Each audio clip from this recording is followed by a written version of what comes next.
Litt avgjørende løping her, da han føler så ja. Da han fant sin plass i ryggen. Skal vi se om det avanserer litt klart.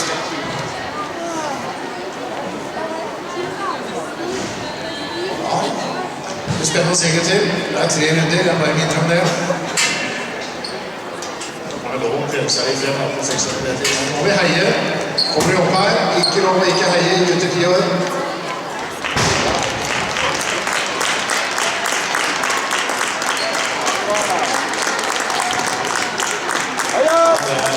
Sitter fra Gud som blir her foran Utenriksgutta.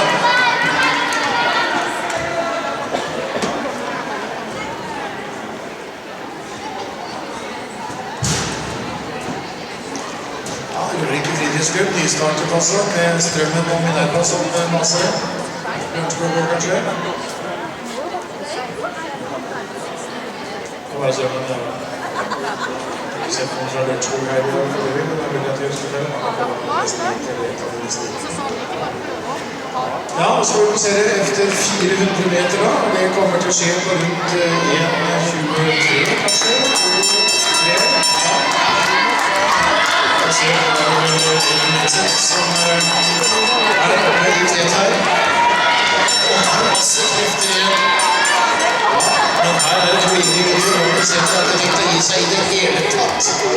Og nå er det ikke så langt mellom dem inn i svingen, så skal vi se om han har tatt seg litt nå dekker over hodet her, eller han holder innenfor over. Ser seg over i svingen nå, er det det. Det er en som kommer til å vinne dette, og det er en fin mann også. I skyttmannen som har fått ut og finner. Ja, det var litt annet. Efter innbygd vinner foran Robin Sæther.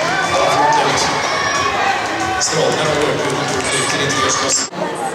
Ole Martin Dahle, 2:09,42. Nikolai Solum, 2:15.